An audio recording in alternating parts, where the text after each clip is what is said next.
अस्सलामुअलैकुम फ्रेंड्स, मेरा नाम है असद रहमान और आप देख रहे हैं all about info channel. Friends, आज की इस वीडियो में मैं जिस मेडिसिन पर बात करने वाला हूं उसका नाम है सेपवाल। इसके यूजेस, साइड इफ़ेक्ट, डोजेज और वार्निंग के बारे में इस वीडियो में बताऊंगा।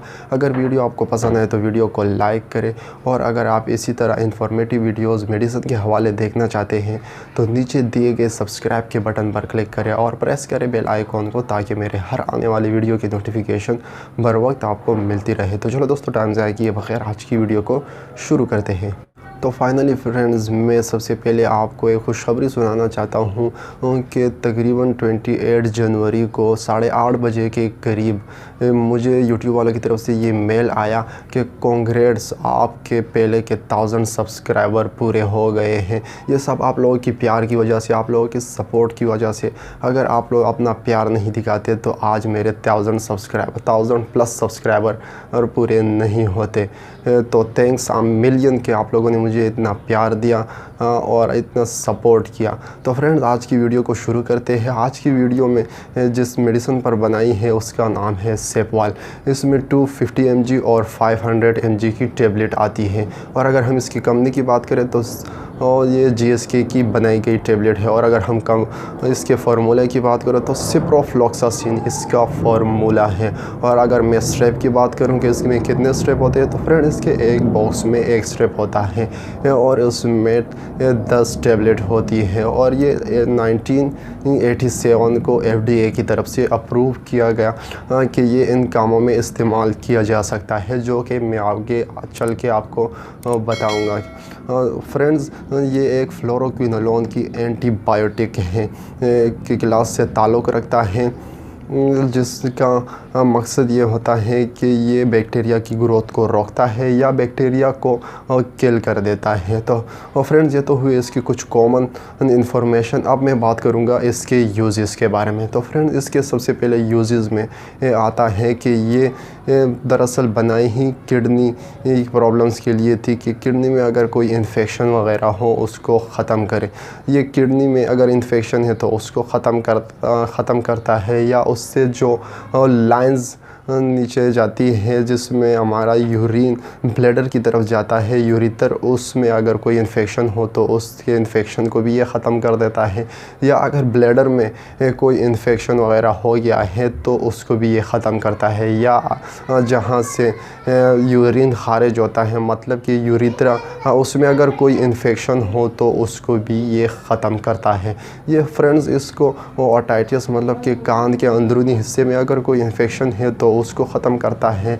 या इसके अलावा अगर आपको पेट में कोई इन्फेक्शन है तो उसको जरासीम को ख़त्म करने के लिए भी इस टेबलेट का इस्तेमाल किया जाता है। इसको स्किन इन्फेक्शन में भी इस्तेमाल कराया जाता है। और इसको नोवोकोकल यूरिथ्राइटिस, मतलब कि आपके यूरिथ्रा में अगर कोई इन्फेक्शन है, ये उसके इन्फेक्शन को ख़त्म कर देता है। अगर उस इन्फेक्शन का जल्द इलाज ना किया जाए तो वक्त के साथ उसमें आपके यूरिन में खून शुरू हो जाता है, ब्लड शुरू हो जाता है, जो कि आगे आपको बहुत प्रॉब्लम में मुब्तला कर सकता है। इसके अलावा औरतों के रिप्रोडक्टिव ऑर्गन में अगर कोई इन्फेक्शन है तो उसको भी ये ख़त्म करता है। इसको ज़्यादातर डायरिया में डॉक्टर रिकमेंडेड करते हैं, इसको मतलब कि डायरिया में भी ये आप इस्तेमाल कर सकते हैं। तो फ्रेंड्स, ये तो हुए इसके यूजेस। अब मैं बात करूँगा इसके डोजेज के बारे में। तो फ्रेंड्स, इसको आप सुबह और रात को खाने खाने के बाद एक टेबलेट इस्तेमाल कर सकते हैं। मतलब कि सुबह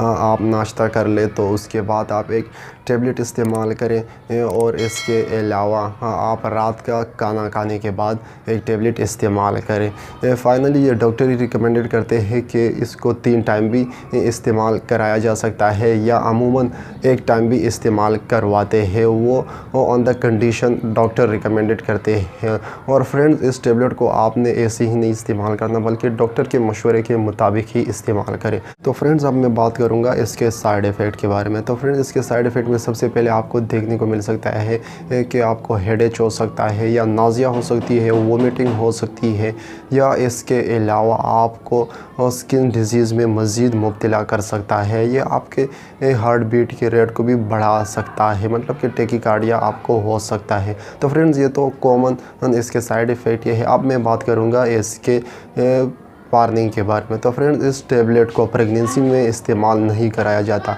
या इसके अलावा इस टेबलेट का मतलब कि कार्डियक डिजीज़ में भी इस टेबलेट को इस्तेमाल नहीं कराया जाता, या लिवर के डिजीज़ में भी इस टेबलेट का इस्तेमाल नहीं कराया जाता। और फ्रेंड्स इस टेबलेट को ब्रेस्ट फीडिंग ख़वातीन भी इस्तेमाल ना करें।